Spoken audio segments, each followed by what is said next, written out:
They told her to stay out of sight tonight. The chandeliers burned too bright for someone like Elena Whitmore, each crystal catching the light and throwing it back across the ballroom floor like shards of glass, sharp, precise, impossible to ignore, and yet she remained exactly that. Ignored, positioned just behind her cousin's right shoulder, fingers carefully gathering a trail of ivory silk so it would not brush the marble. Her place measured not in steps, but in inches, always just outside the center, always just beyond notice, and the music moved around her in perfect time, violins rising and falling as if the entire evening had been rehearsed 100 times before a single guest had arrived, which in a way it had, because every woman standing beneath those chandeliers had been prepared, polished, and presented with the understanding that tonight was not about chance, it was about selection, and selection did not include girls like her. Not girls with a dress altered twice at the seams, not girls whose gloves had been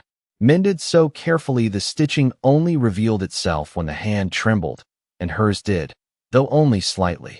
Only enough that she curled her fingers tighter into the fabric she held, grounding herself in something real while names were called out across the room in voices trained to carry. Each introduction crisp, deliberate, weighted with meaning, titles stacking on titles, estates, fortunes, alliances, each word building a future already decided. And Elena did not look up when the crowd shifted because she already knew the pattern. She had studied it from the edges for years, the way attention moved, the way importance gathered and dispersed like a current she was never meant to step into. And still she felt it tonight, that quiet pressure beneath her ribs, not quite hope, something smaller, more dangerous, the kind of thought that should have been dismissed before it fully formed, but it lingered anyway, just long enough to make her straighten her shoulders by half an inch, before catching herself and lowering them again, because standing taller did not change where she belonged, and where she belonged was here,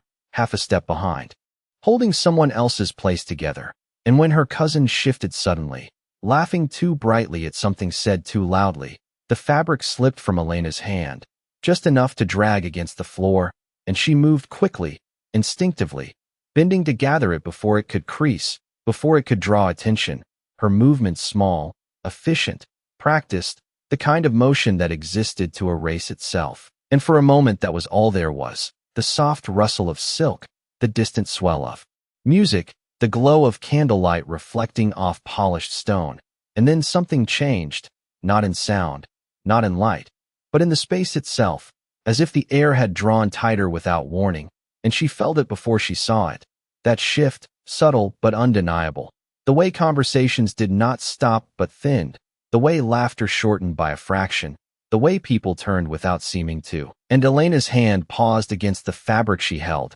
just for a second, just long enough for her breath to catch in a way she could not quite explain, and slowly, carefully, she lifted her head, not fully, not enough to place herself where she should not be, but enough to see past the line of shoulders, past the arranged perfection of the evening, toward the entrance where something, or someone, had just stepped into the room, and though she could not yet see him clearly, not from where she stood, not from where she was meant to remain, she felt the weight of that presence settle across the ballroom like a decision already made, and without meaning to, without permission, her fingers tightened in the silk, her posture shifting by that same dangerous half-inch once more, as if somewhere deep beneath everything she had learned, something in her recognized that whatever had just entered this room was about to change the shape of it entirely. And this time, she did not immediately step back. The introductions continued as if nothing had changed, as if the subtle tightening in the room had not occurred,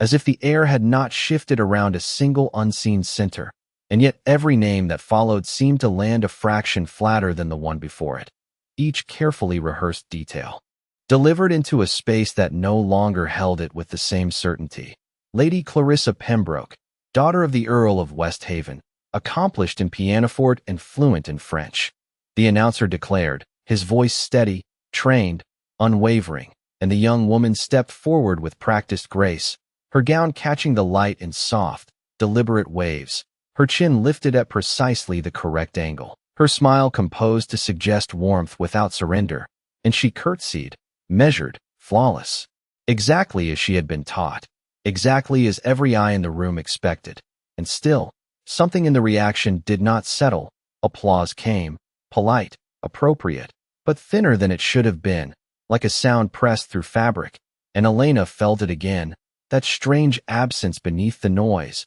as though attention itself had shifted elsewhere and refused to return fully, and she kept her gaze lowered, because she had learned long ago that looking too closely at things that did not belong to her only made their distance sharper, and instead she focused on the details within reach, the faint scuff at the edge of the marble near her shoe, the slight pull in the seam of her glove where the thread had been tightened too far, the weight of her cousin's gown shifting once more as another movement of laughter rippled outward, and she adjusted it automatically, stepping half an inch to the left to compensate, always correcting, always smoothing, her presence defined by the absence of disruption. And yet, even as she moved, she became aware of something else, not a sound exactly, more the shape of movement beyond her immediate line of sight, a slow progression through the room that did not follow the rhythm of the music or the pattern of introductions, something deliberate, unhurried, cutting across the carefully arranged flow of the evening.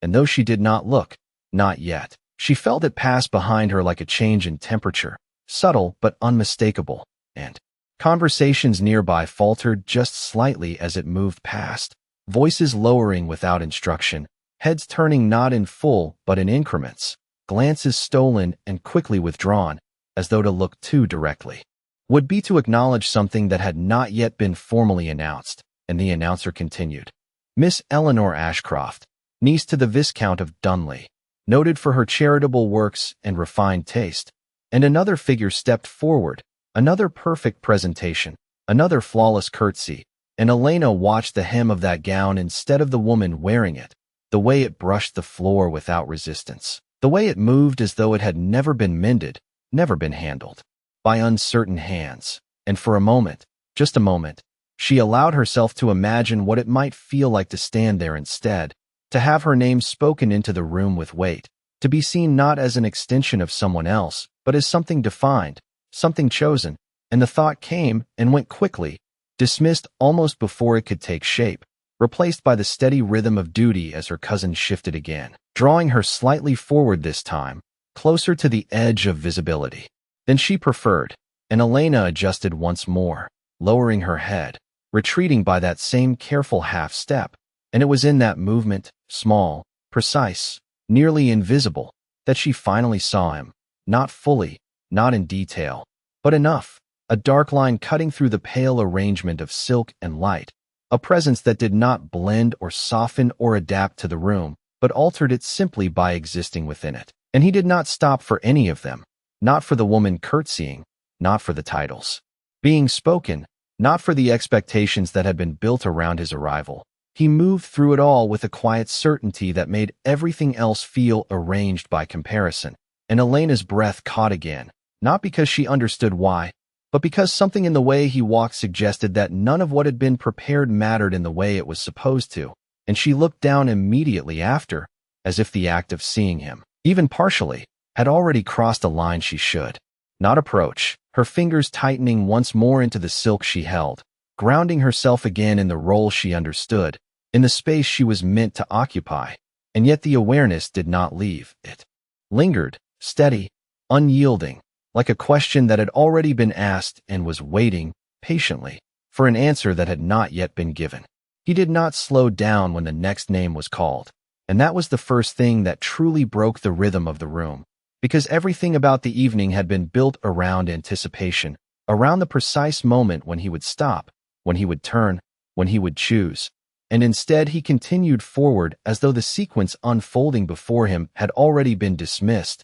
his steps measured, unhurried, each one landing with a quiet finality against the marble floor, not loud, not demanding attention, but impossible to ignore once noticed, and the distance between him and the line of waiting women shortened with every step. Yet he did not look at them, not directly, his gaze moving past faces that had been trained to capture it, past smiles that had been perfected over years of careful instruction, past hands that had been positioned just so to suggest grace without desperation. And the effect of it was subtle at first, a flicker of uncertainty in the tilt of a chin, a slight tightening in the way fingers held a fan, a hesitation that did not belong in a room like this. Because nothing here was supposed to hesitate. Everything was supposed to proceed exactly as planned, and yet it was not. And Elena felt that shift more sharply now, not as something distant, but as something approaching, something that was moving through the same space she occupied,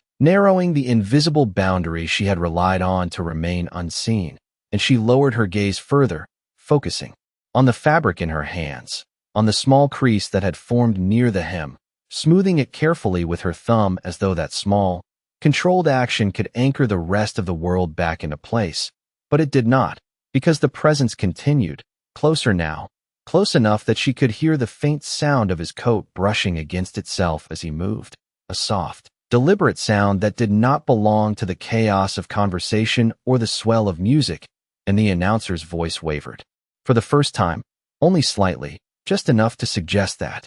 Even he had felt it. Lady Beatrice Holloway, daughter of the Marquis of, and the rest of the introduction seemed to dissolve at the edges, not because it was not spoken, but because it no longer held the room in the way it was meant to, attention slipping away from it in quiet, involuntary shifts, and Elena's cousin straightened, sensing it too, her posture sharpening as though trying to draw that attention back, her laughter fading into something more calculated, more deliberate, and she adjusted her position, stepping forward by a fraction, pulling Elena with her without looking, the fabric tightening in Elena's grip as she was drawn slightly closer to the center than she had been before, and for a moment, a brief, fragile moment, Elena considered resisting, stepping back, reclaiming that half-inch of distance that kept her safely outside the line of sight. But the movement had already carried her forward, already placed her where she could not pretend to be entirely invisible. And that was when it happened. Not a grand gesture, not a declaration, but a pause, sudden and absolute, the kind that does not need to announce itself because it is felt before it is seen, and the space directly in front of her shifted as the figure moving through the room came to a stop, and everything around that moment seemed to tighten, conversations thinning into silence, music continuing but somehow distant, as if it had been pushed back behind a pane of glass, and Elena did not look up. Immediately, she could not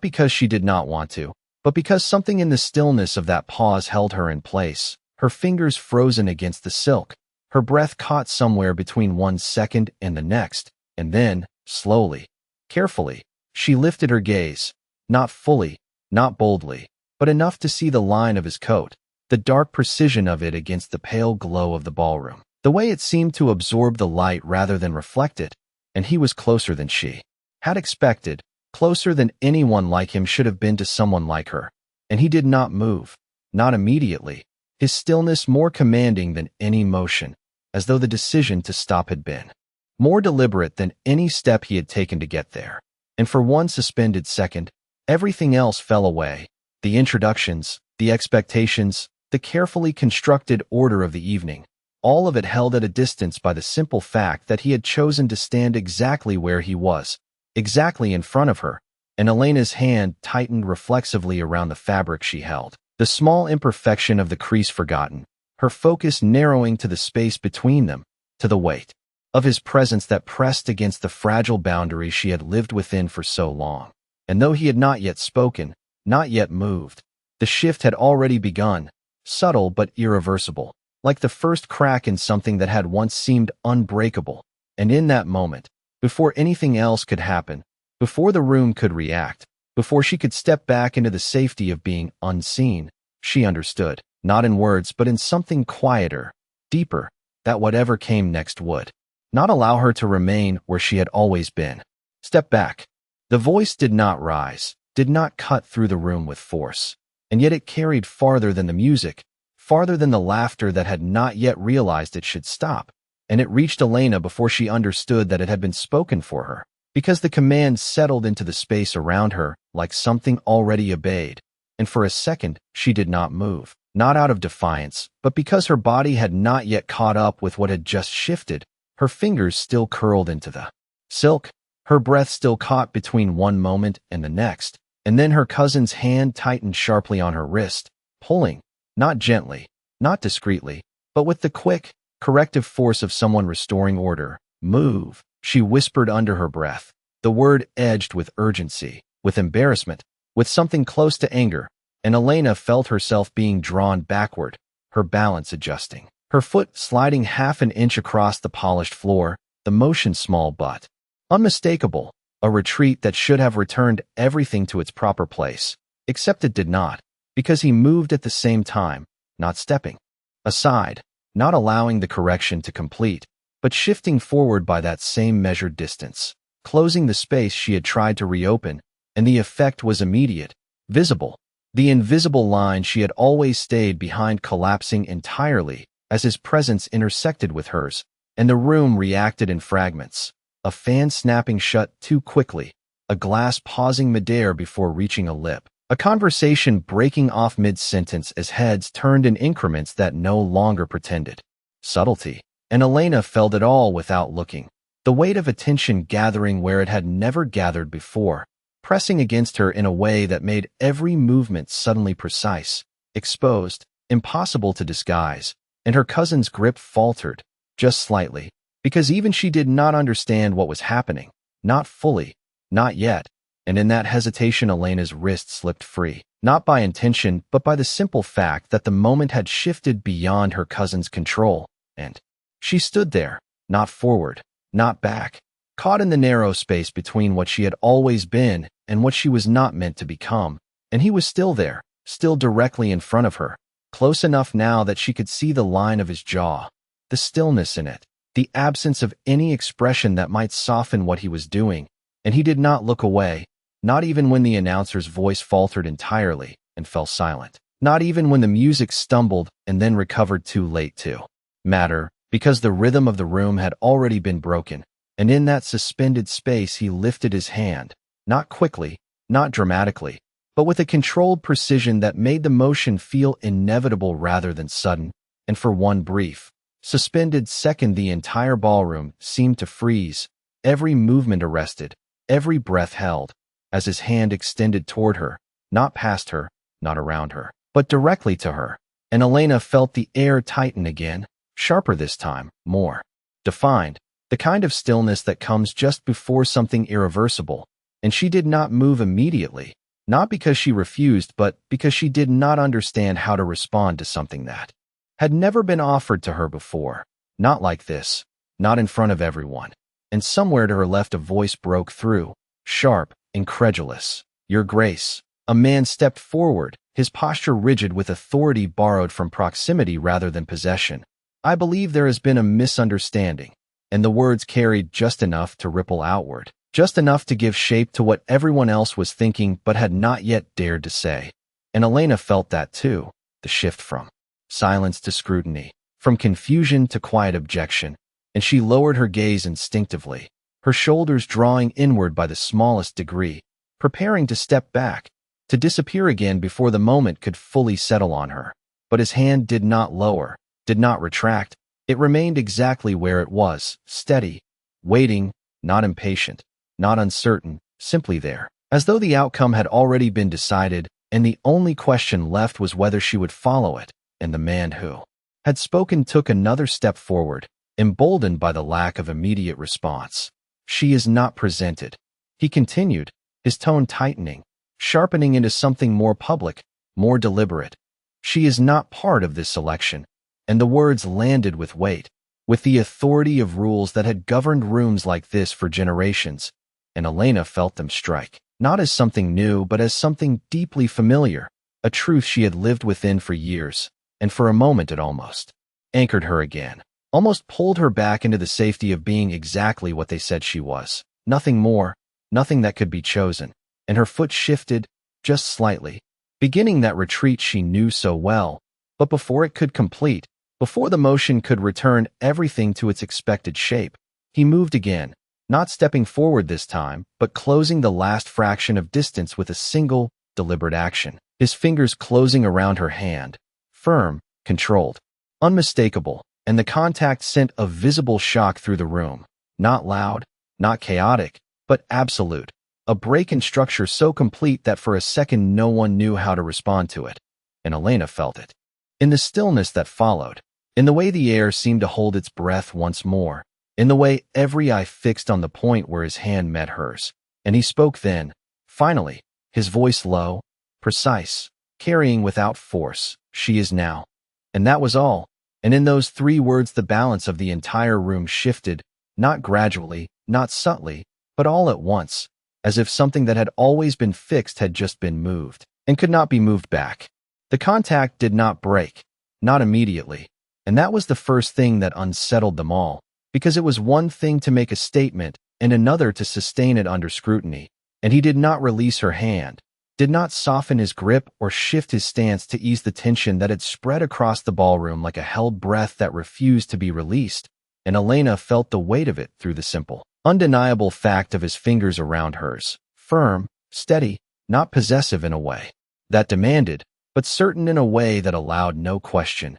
and she stood where he had placed her, not behind her cousin, not at the edge, but directly within the center of something she had never been permitted to occupy, and the silence stretched, thin and sharp, until it broke not with sound but with movement, a ripple of motion as several figures stepped forward at once, too quickly to be coordinated, too instinctive to be planned, drawn by the same need to correct what had just occurred. And her cousin was among them, her posture no longer composed but tightened with something that hovered between panic and calculation, her hand reaching again, this time not for the fabric, but for Elena herself, fingers brushing her sleeve with a touch that was meant to guide, but felt closer to reclaiming. "Your Grace," she said, her voice carefully controlled, though it trembled at the edges. "There has been a mistake." And Elena felt the pull begin, subtle but insistent, her body responding. Automatically, the old habit of yielding rising before she could stop it, her weight shifting backward by the smallest degree, and for a moment it seemed as though the correction might succeed, as though the world might fold back into its expected shape. But his hand tightened, not sharply, not enough to cause discomfort, but enough to anchor her where she stood, enough to counter the motion without force, and the effect was immediate, visible. The attempted pull halted mid-action, her cousin's hand suspended in that half-reach position as though the air itself had resisted it, and Elena felt the shift again, stronger now. The balance of control moving not through words, but through the simple fact that one action had been stopped by another, and her cousin's expression faltered, just for a second, the certainty in it cracking under the realization that she could not move Elena as she had always been able to, and the surrounding voices grew sharper, no longer whispers but not yet declarations, fragments of disbelief carried in low tones that overlapped and collided.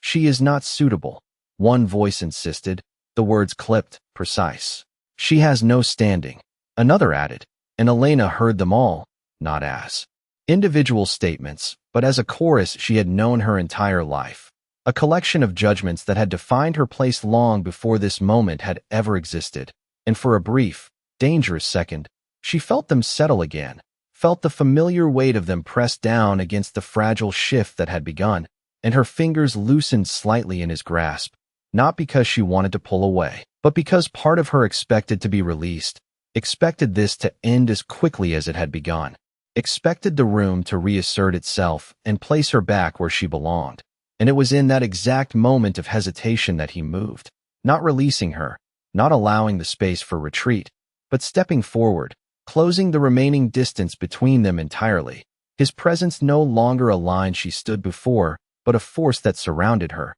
and the motion was controlled, deliberate, executed with the same quiet precision that had defined every step he had taken since entering the room. And it shifted everything again, because now there was no space left for her to be pulled back into, no room for the correction to complete, and her cousin's hand dropped, not by choice, but because there was no longer anything to grasp, and the man who had spoken earlier stepped closer as well, his composure thinning into something more urgent. "Your Grace, you cannot be serious," he said, the words louder now, no longer contained, and the room responded to that shift, attention sharpening, focus narrowing, the tension no longer hidden but fully present, and Elena felt it all, the scrutiny, the pressure, the weight of expectation crashing against the fragile reality of what was happening, and she lowered her gaze again, not in retreat but in an attempt to steady herself, her free hand curling slightly at her side,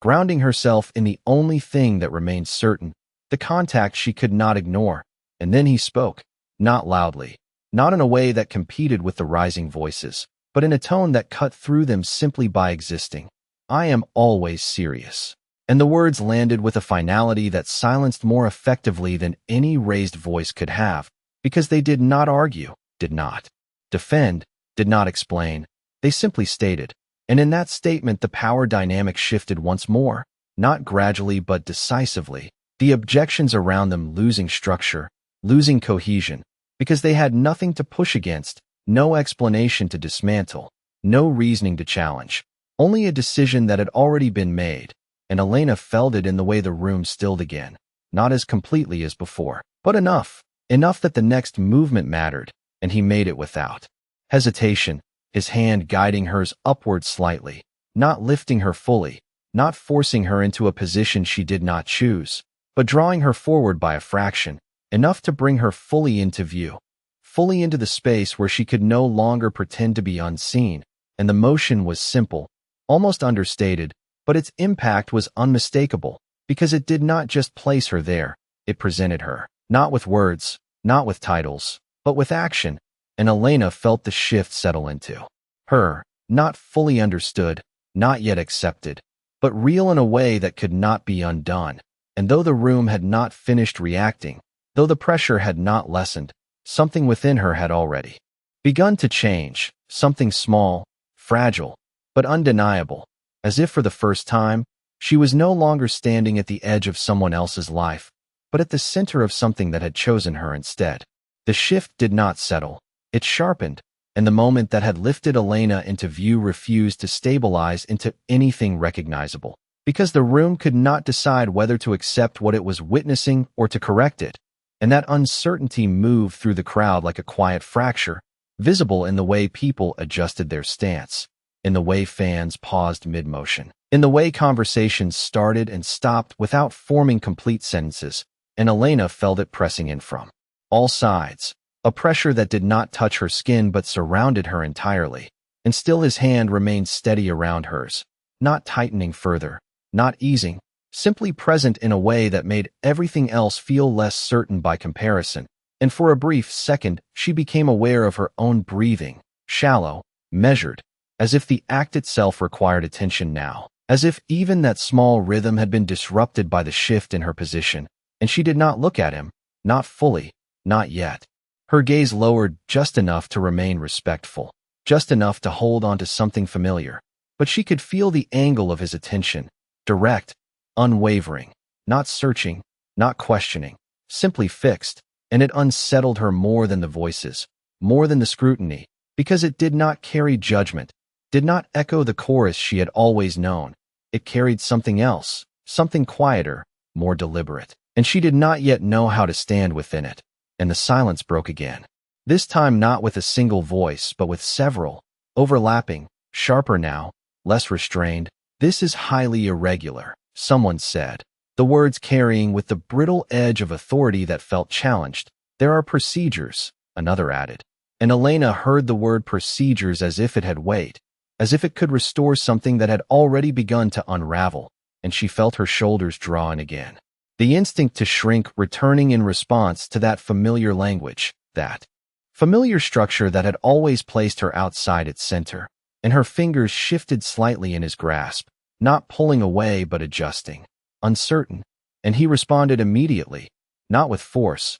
not with a correction that could be seen as defiance, but with a subtle repositioning, his thumb shifting against her hand in a way that steadied rather than restrained, and the motion was small, almost imperceptible, but it anchored her again, prevented the retreat before it could begin, and the effect of that single adjustment rippled outward, because it was not hidden, not entirely, the nearest observers catching the shift, understanding it for what it was, not a reaction but a decision, and the tension sharpened again, and Elena's cousin stepped forward once more, this time with less hesitation, her composure rebuilt into something firmer, more deliberate. "Your Grace," she said, her voice clearer now, strengthened by the presence of others who shared her position. "My cousin is not prepared for this. She is not suitable for such attention." And the words were chosen carefully, framed as concern, but the underlying meaning remained the same, and Elena felt it land,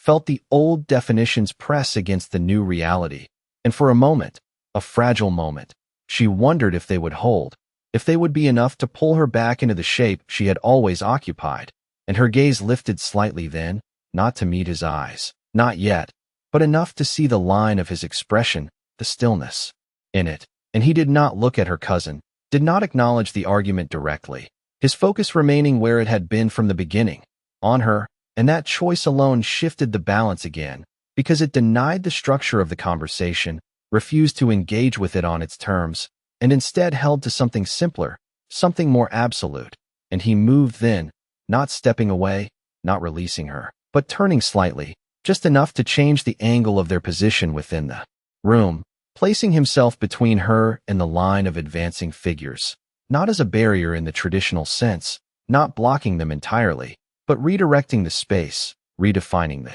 arrangement so that any further approach would require stepping into his path, and the motion was smooth, controlled, executed without urgency, and yet it carried a clear message that did not need to be spoken, and the effect was immediate, the forward movement of others slowing, recalibrating, the confrontation losing some of its momentum simply because the space had been altered, and Elena felt that shift as well, not as protection in the way she had imagined it might feel, but as a change in orientation, as if the ground beneath her had tilted slightly, aligning her with something she did not yet fully understand, and her posture adjusted unconsciously, her shoulders straightening by that same dangerous half-inch that had surfaced earlier, and this time she did not immediately correct it, and the room noticed, of course it did, the smallest deviation from expectation magnified under the weight of collective attention, and the murmurs shifted again, less certain now, edged with something that was not quite acceptance but no longer entirely rejection,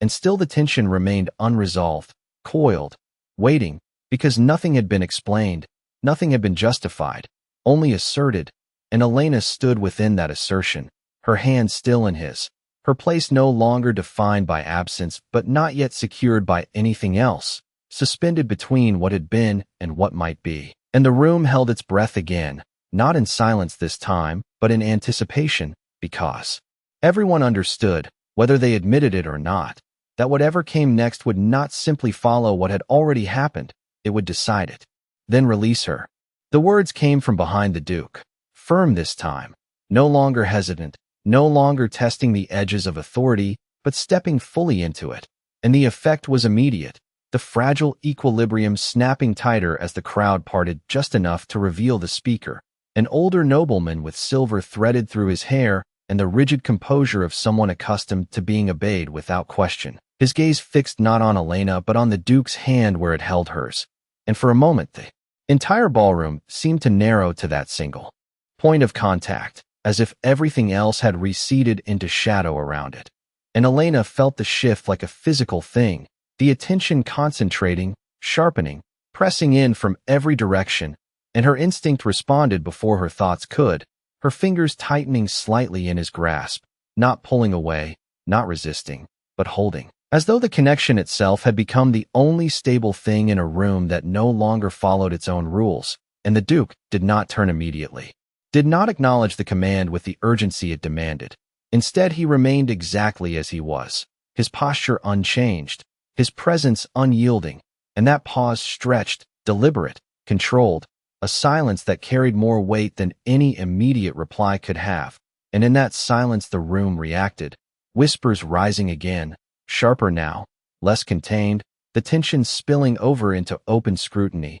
"This cannot stand." Someone murmured, "It is improper," another added, and Elena felt the words strike in layers, familiar, expected, yet somehow distant compared to the steady pressure of his hand anchoring her in place. And then he moved, not releasing her, not stepping back, but turning his head just enough to acknowledge the man behind him, the motion precise, economical, as though even this concession of attention was measured, and when he spoke, his voice was low, calm, carrying without force. It already does. And the simplicity of it landed harder than any argument, because it did not engage, did not negotiate. It simply redefined the reality they were all standing in, and the nobleman's expression tightened, his authority meeting something that did not yield to it, and he stepped forward, closing the distance by a single, deliberate pace, his shoes striking the marble with a sound that echoed just enough to draw every eye. "You are disregarding tradition," he said, each word controlled but edged. "There is a process. There are expectations." And Elena felt the structure of the room trying to rebuild itself around those words, the familiar hierarchy pressing forward, attempting to reclaim its place. And for a moment it almost worked, the weight of years, of rules, of unspoken agreements settling back into the air, and her shoulders tensed again, the old instinct to shrink returning with a quiet insistence, her gaze lowering further, her breath catching as if preparing to disappear once more. But his hand did not loosen, did not allow that retreat, and instead he shifted again, a small movement, barely visible, yet decisive, stepping slightly to the side while drawing her with him, repositioning them both so that they stood not in front of the advancing figure but at an angle that forced the man to stop or step around him entirely. And the motion carried a clear message, not aggressive, not confrontational in the way the room understood conflict, but absolute in its refusal to yield space. And the nobleman halted, just for a fraction of a second, the interruption subtle but enough to break the forward momentum. And in that pause the power dynamic shifted again, not loudly, not dramatically, but unmistakably, and Elena felt it in the way the pressure around her changed, no longer pushing her backward but holding her in place, as though the room itself was being forced to adjust to where she stood rather than the other way around. And her head lifted slightly, just enough to see the line of the Duke's profile, the calm in it, the absence of any strain or urgency, and it steadied something in her, something small but growing, and she straightened by another fraction, her shoulders aligning more fully, her stance no longer collapsing inward. And the change did not go unnoticed, a ripple of reaction moving through the nearest observers, the shift in her posture as shocking in its own way as his decision had been. And the nobleman saw it too, his gaze flickering toward her for the first time, assessing, measuring, and whatever he found there did not match what he expected, because his expression tightened further, his next words sharper. "She is not of equal standing," he said, and this time the statement landed directly, not as a general objection but as a precise accusation, and Elena felt it strike, felt the old truth of it press against the fragile new reality. And for a moment the tension peaked, balanced on a point so fine it could not hold for long. And then the Duke moved again, not turning away, not stepping back, but lifting her hand slightly, just enough to bring it into clear view, just enough to make the connection undeniable to every person in the room. And the motion froze the moment entirely, every eye fixed, every breath held. And when he spoke, his voice did not rise, did not sharpen, it remained exactly as it had been. Calm, controlled, certain. "She stands where I place her." And the words did not argue the claim, did not deny it. They rendered it irrelevant. And in that instant the structure of the room shifted again, deeper this time, the old hierarchy bending under the weight of something that did not recognize it. And Elena felt it move through her, not fully understood, not yet secure, but real, undeniable. And for the first time she did not look down, did not retreat into the safety of being unseen. She held where she was, her hand in his, her posture aligned, her presence no longer an absence but a point the entire room was forced to acknowledge. And the tension did not break, it tightened, coiling further, because nothing had been resolved, nothing had been accepted, and yet everything had already begun to change. The silence did not hold this time, it fractured, and when it did it came all at once, voices overlapping, movement returning in sharp, uneven bursts as though the entire ballroom had been released from a restraint it had not realized was there. And Elena felt the shift instantly, the pressure no longer contained but pushing forward, testing, pressing against the boundary he had drawn around her. And the nobleman stepped again, not stopping now, his authority no longer tentative, his voice rising just enough to carry fully across the room. "This is not a matter of preference," he said, each word striking cleanly. "This is a matter of order." And the word order landed heavily, echoing through the space like something meant to restore balance, to reassert the structure that had been shaken. And Elena felt it hit, felt the familiar weight of it settle against her chest. The years of understanding exactly what that order required of someone like her, where she stood within it, how she was meant to move, to speak, to remain unseen. And for a moment it pulled at her, strong enough that her posture faltered by the smallest degree, her shoulders dipping, her breath tightening as if the room itself had begun to close around her again, and the hand holding hers felt that shift, not in a way that reacted to it, but in a way that answered it, his grip adjusting, not stronger,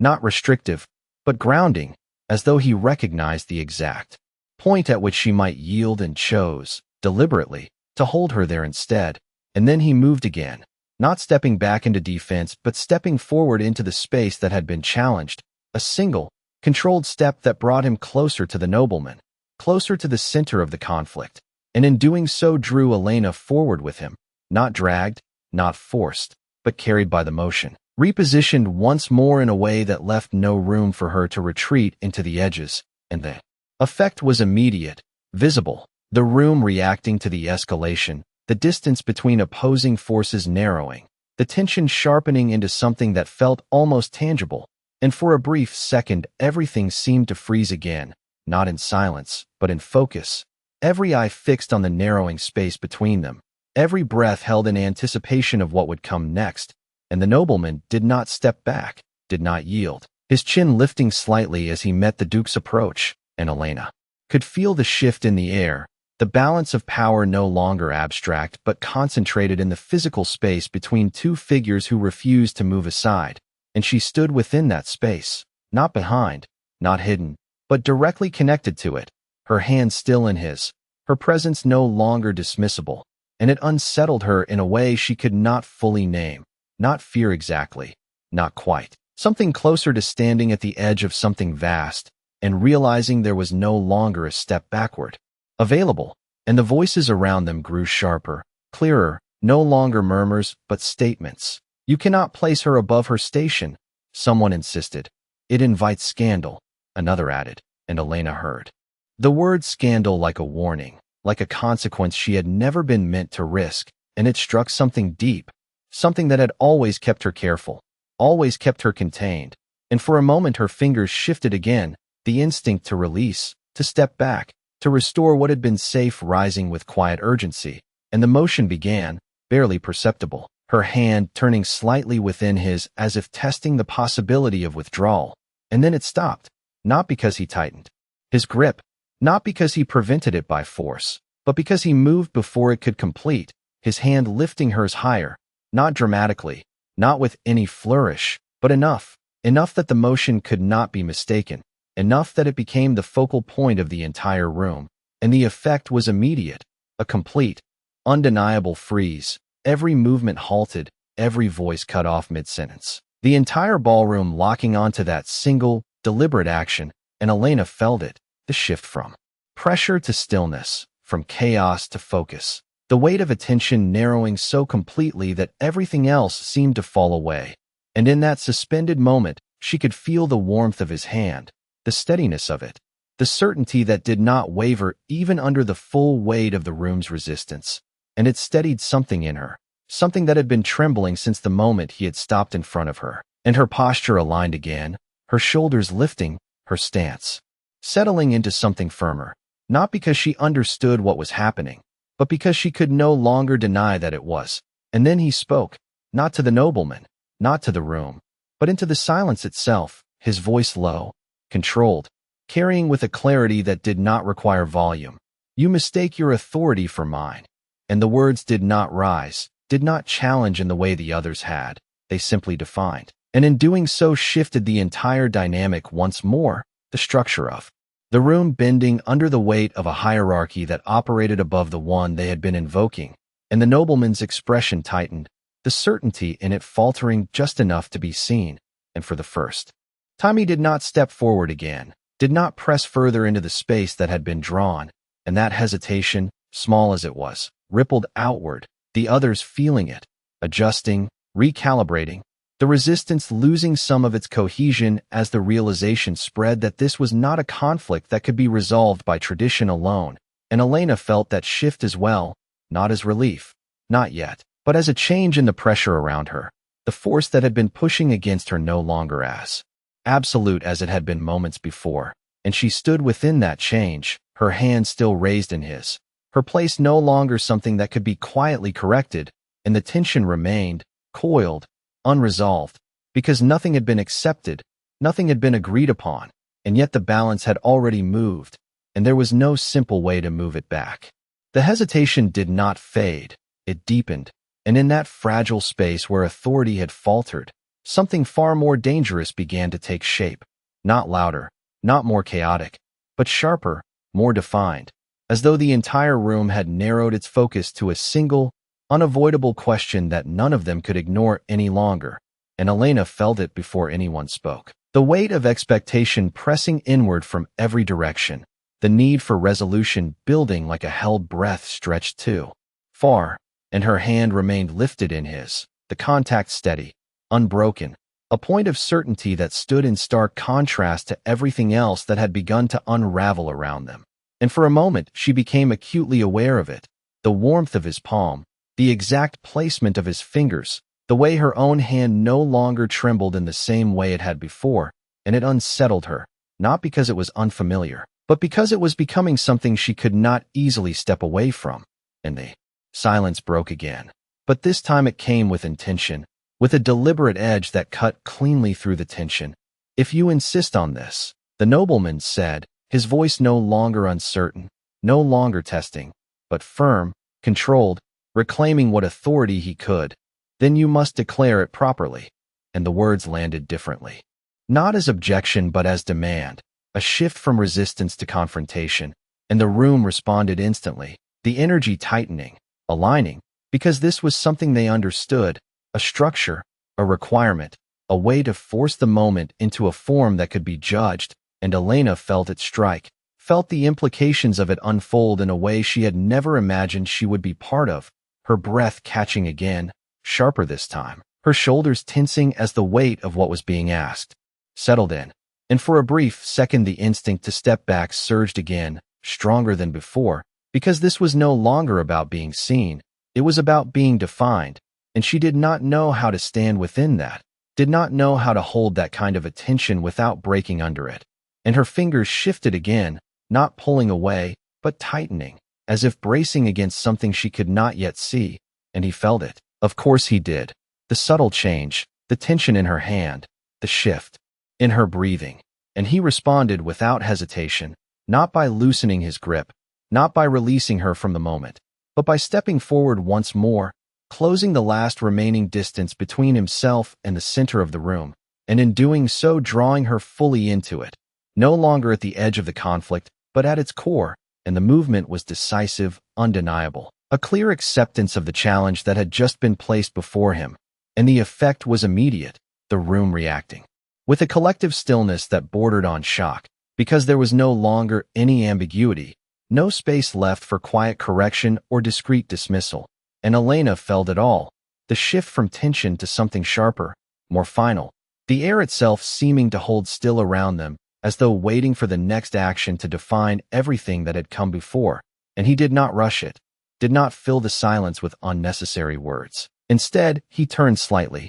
just enough to face her more directly, and for the first time since this had begun, his attention shifted from the room to her entirely, not as part of a larger statement, not as a symbol within a conflict, but as something singular, something chosen, and the change in focus was immediate, palpable, the room falling away at the edges of her awareness as his gaze settled on her with a clarity that left no room for misunderstanding, and Elena felt it like a physical force, the weight of being seen not as an extension of someone else, not as a mistake or an interruption, but as the center of the decision itself. And it was overwhelming in a way she could not have anticipated, her breath catching, her posture tightening, the instinct to look away rising and falling in the same moment because she could not now, not when everything depended on what happened next, and the silence stretched, thin and sharp, every second amplifying the pressure until it felt as though it might break on its own.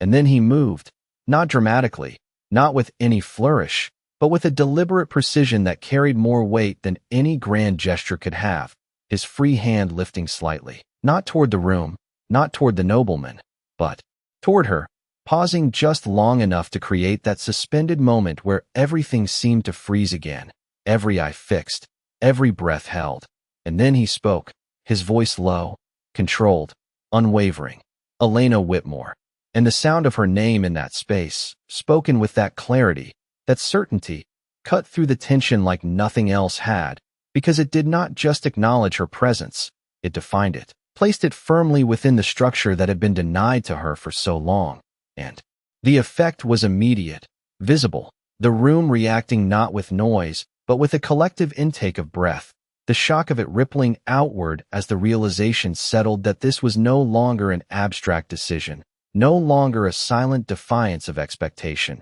but something declared, something undeniable, and Elena felt it in the way her own name seemed to anchor her in place, to steady something that had been shifting beneath her since the moment he had stopped in front of her. And for the first time since this began, she did not feel the pull to retreat, did not feel the need to disappear back into the edges. Instead, she stood where she was, her hand still in his, her name still hanging in the air between them, and the tension reached its peak, not breaking, not resolving, but holding at a point so sharp it could not remain unchanged for long, because now the room understood, and understanding demanded response, and whatever came next would not simply follow from what had been said, it would decide it completely. The name did not fade when it was spoken, it settled, and in settling it changed the shape of everything around it, because Elena Whitmore had never existed in this room as something that could be declared, not like that, not with the weight of certainty carried in his voice.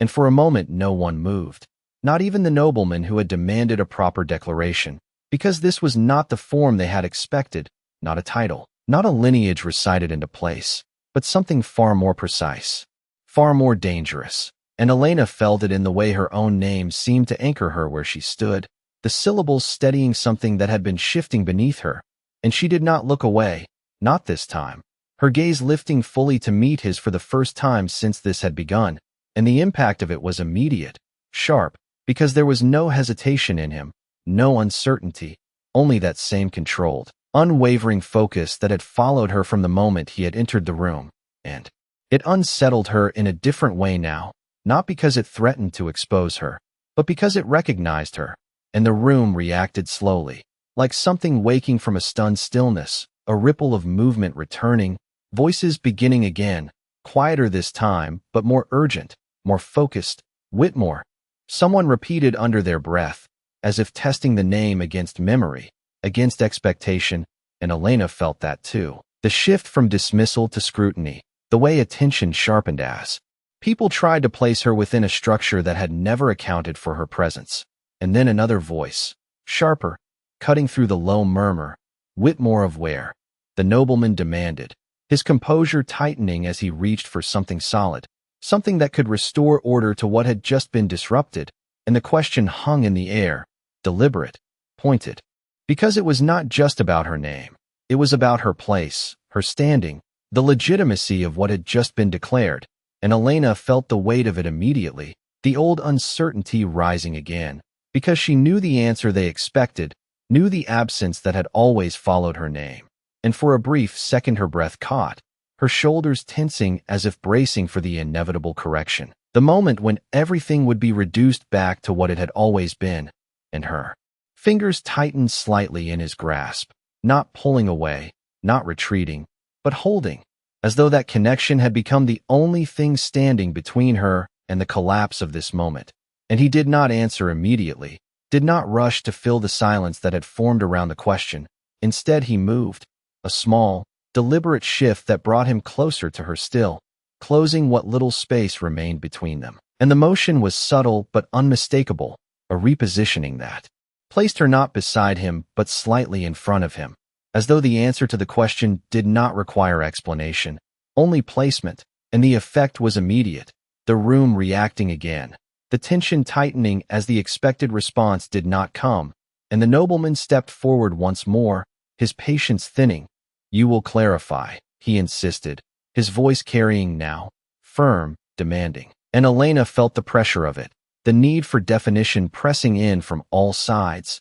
the expectation that this moment would be resolved in a way that fit the rules they understood, and for a second it seemed as though it might, as though he might finally speak in the language they demanded, provide the lineage, the justification, the explanation that would make sense of what had happened. And then he moved again, not toward the nobleman, not toward the room, but toward Elena, his free hand lifting once more, not to present her, not to display her, but to adjust something small, something precise, his fingers brushing lightly against the edge of her glove where the stitching had been mended. And for a moment the action seemed almost inconsequential, too small to matter in the face of everything else, and yet it froze the room completely, every movement halting, every voice cutting off as attention narrowed to that single, unexpected gesture. And Elena felt it sharply, the contrast between the enormity of the moment and the quiet intimacy of that action, the way his fingers paused just long enough to acknowledge the imperfection,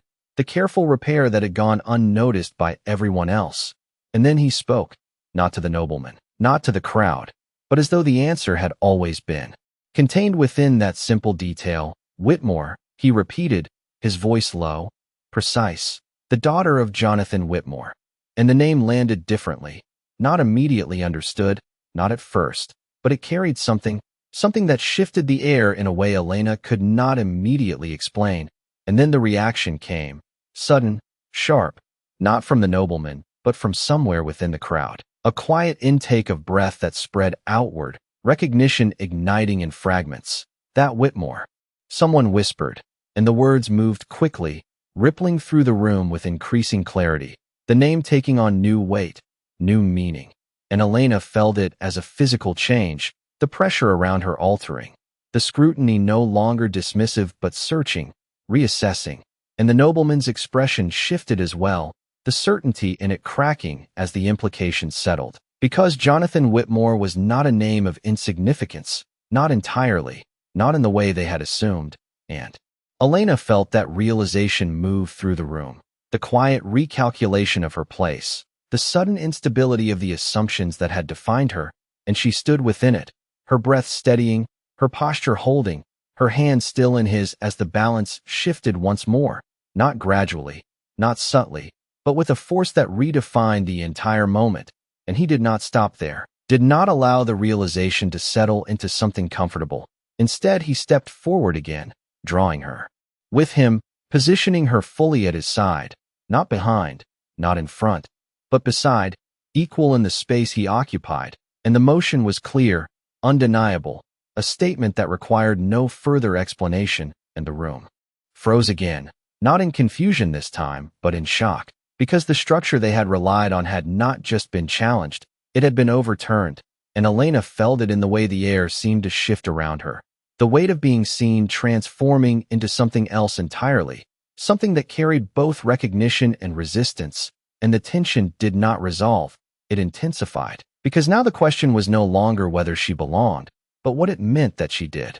The balance they understood, "Then she has no claim," someone said, the words sharper now, emboldened by the return of familiar ground. And Elena felt it, the pull of it, the almost gravitational force of those expectations trying to drag her back into the place she had always occupied. And her fingers shifted again within his grasp, not pulling away, but loosening just enough to signal that moment of uncertainty, that fracture in her composure. And he responded instantly, not with force, not with a tightening grip, but with movement, stepping forward again, not toward the nobleman this time, but into the center of the room entirely, drawing her with him, placing them both in the exact position that no one could ignore, no one could speak around. And the motion was decisive, unmistakable, and the room reacted as one, a collective intake of breath, a freeze that held longer this time. Because the escalation had reached a point where there was no space left for subtlety,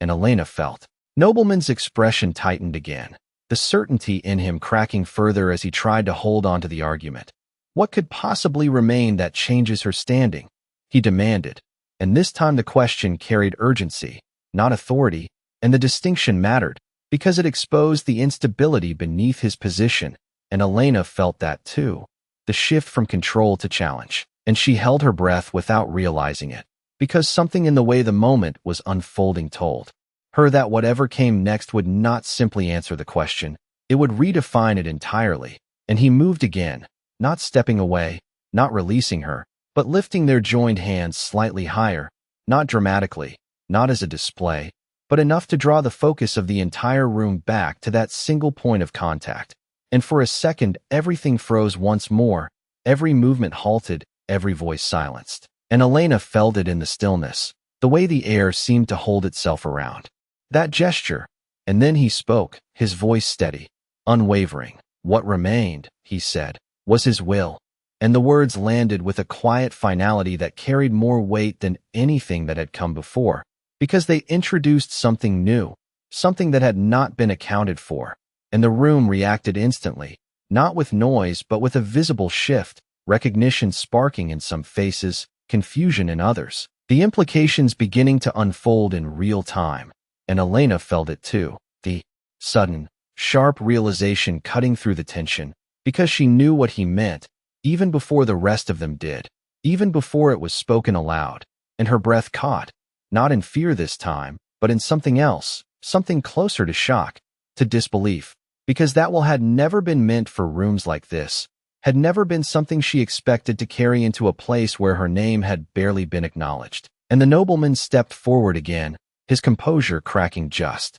enough to reveal the urgency beneath it. That document was never recognized, he said quickly, too quickly, and the speed of it betrayed the importance of what had just been introduced, and the room responded to that as well, the murmurs rising again, sharper, more focused, because now the conflict had shifted entirely, no longer about her presence but about legitimacy, about law, about something that extended beyond the boundaries of the ballroom itself. And Elena felt the pressure of it intensify, the stakes rising in a way that made everything that had come before feel almost contained by comparison. And she tightened her grip on his hand, not consciously, not deliberately, but because the moment demanded it, because the ground beneath her had shifted too many times to stand without something to anchor her. And he did not move away from that pressure, did not resist it. Instead, he held steady, his posture unchanged, his presence unshaken. And when he spoke again, his voice carried the same calm certainty. It was recognized, he said, and the words did not rise, did not argue, they simply stated. And in that statement the balance shifted again, not gradually but completely, the room, freezing once more under the weight of something that could not be easily dismissed. And Elena felt it settle into her, not fully understood, not yet, but real, undeniable. And for the first time since this began, the tension within her did not pull her backward, it held her in place, because whatever this moment had become, whatever it was about to become, it no longer belonged to the version of her that had stood at the edge, unseen, and there was no returning to that now. The statement did not echo, it settled, and in settling it forced the room into a new shape, one that could not easily return to what it had been, because recognition, once introduced, did not disappear simply because it was inconvenient. And Elena felt that shift in a way that was quieter but deeper than anything that had come before, the pressure around her no longer pressing her backward but holding her in place, as if the very air had adjusted to accommodate her presence rather than reject it. And she stood there, her hand still in his, her posture no longer collapsing inward but aligned, steady in a way that surprised even her. And for a moment the ballroom did not react, not immediately, because the implication of what had just been stated required more than instinct. It required thought, recalculation, and that took time. And in that pause something changed, not in the Duke, not in the structure he had already imposed, but in her, something small but undeniable, the absence of that familiar urge to retreat, the absence of that quiet instinct to make herself smaller, and it was replaced instead by a stillness that held, that did not break under the weight of attention. And the nobleman did not speak right away, not because he had nothing to say, but because the certainty he had relied on no longer held in the same way, his posture tightening, his gaze fixed not on her now but on the Duke, measuring, reassessing. And when he finally spoke, his voice was different, still controlled but edged with something that had not been there before, something closer to caution than authority. Even if that were true, he said, the words slower now, more deliberate, it does not change her position in this room. And the statement attempted to reclaim ground, to draw a boundary that could not be crossed by implication alone, and Elena felt it. The last attempt to anchor her back into a place that could be managed, contained, and for a moment the tension sharpened again, not as a threat, but as a final test. And the Duke did not respond immediately, did not meet the statement with argument or correction. Instead, he moved, a small, deliberate action that carried more weight than any reply, his hand lowering slightly, guiding hers with it, not releasing, not stepping away, but shifting their position within the space. And Elena felt the motion clearly, the subtle redirection that placed her not just beside him, but aligned with him. Their shoulders nearly even, their stance unified in a way that removed any remaining ambiguity, and the room reacted to that. A visible shift rippling outward as the significance of the movement settled, because it was not symbolic, it was physical, undeniable, and Elena felt it settle into her as well. The realization that she was no longer being held in place but being placed, and the difference between those two things was profound, and he turned slightly then, not away from her but toward the room, his presence expanding to fill the space that had once been contested, and when he spoke, his voice carried that same calm certainty, but now it held something more, something final. "It changes everything," he said, and the words did not rise, did not demand agreement. They simply defined the reality that had already taken shape, and the effect was immediate. The last remnants of resistance in the room faltering under the weight of something that could no longer be dismissed, and Elena felt it in the way the atmosphere shifted again. The scrutiny no longer searching for a flaw but adjusting to a fact, and it did not come with acceptance, not fully, not yet, but it came with acknowledgement, and that alone altered the balance entirely, and the nobleman did not step forward again, did not press further into the space, his posture holding but no longer advancing, and that stillness, that lack of movement, spoke louder than any argument could have, because it marked the point where opposition could no longer move the outcome, and Elena stood within that realization, her breath steady, her hand still in his, and for the first time since this began, she became aware of the room in a different way, not as something that watched her, but as something that now had to account for her, and it was not comfortable, not easy, but it was real, and the Duke shifted again, a final, controlled movement, turning slightly toward her once more, his attention returning to her with the same clarity it had held from the beginning. And for a moment, everything else seemed to recede again. The room, the tension, the voices, all of it fading to the edges as he looked at her. And she met his gaze fully now, without hesitation, without the instinct to lower her eyes. And the moment held, suspended, a quiet stillness that carried more weight than any declaration. And then he moved, his hand releasing hers not in dismissal but in transition, his fingers sliding from her grasp only to reposition at her side, guiding her forward by a single, measured step, and the motion was subtle, almost imperceptible, but its impact was undeniable, because it placed her ahead of where she had been, ahead of the line she had never been meant to cross, and the room reacted again, not with resistance this time, but with a collective stillness that acknowledged the shift, and Elena felt it fully now. The transition from being chosen to standing as something that could not be undone, and though the tension had not vanished, though the echoes of what had been said still lingered in every corner of the ballroom, something had settled, something had been decided, and there was no returning to what had existed before this moment. The step forward did not echo, it settled, and in settling it redrew the entire room around it, because there was no longer a question of where Elena Whitmore stood. There was only the reality of where she had been placed, and that reality held, quiet and immovable, in the center of a ballroom that had once refused to see her at all. And for a moment nothing happened, not because the room had nothing left to say, but because it no longer knew how to say it. The rules it had relied on rendered insufficient. The structure it had trusted shifted beyond immediate repair, and Elena felt that stillness not as absence, but as space. Space where there had never been any before,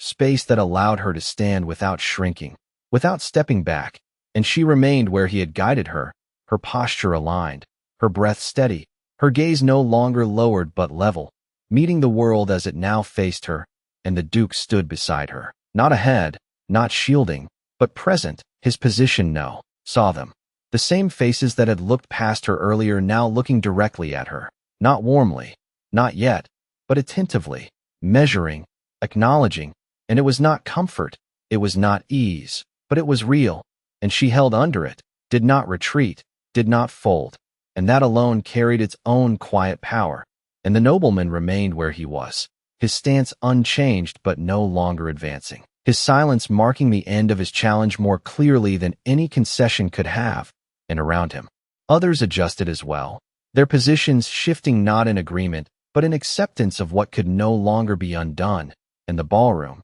once so rigid, began to bend, not breaking, but reshaping itself around the new center that had been formed, and the Duke moved then, not abruptly, not dramatically, but with the same controlled precision that had defined every action he had taken, his hand returning briefly to hers, not to claim, not to display, but to guide once more, a single step forward, into the open space before them, and the motion was enough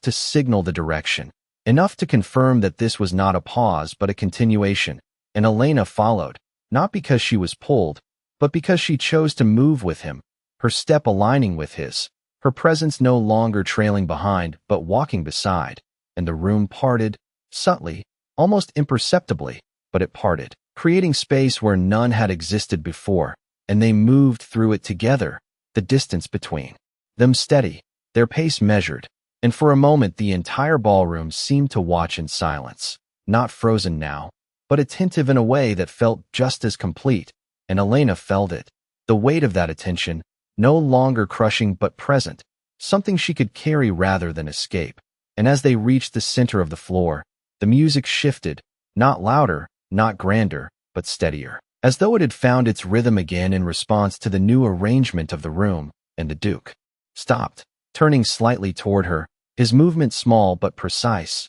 and the moment tightened again, not with conflict but with expectation, and Elena met his gaze fully, her breath steady, her posture unbroken, and for a second everything seemed to narrow to that space between them, the light from the chandeliers catching in the air, the faint sound of the orchestra holding just beneath the surface, and then he moved, his hand extending once more, not abruptly, not with command, but with quiet certainty, and the gesture was simple, unmistakable, an invitation that carried no force and yet allowed no doubt, and Elena looked at it, just for a fraction of a second, the smallest pause, the last echo of the girl who had once stood at the edge, and then she placed her hand in his again, not hesitantly, not uncertainly, but with a clarity that matched his own, and the contact completed the moment in a way that no words could have, and the room seemed to hold that image, the two of them standing there, aligned, undeniable, and then they moved, the first step of the dance unfolding not as performance, but as continuation, their motion controlled, precise, each movement carrying the weight,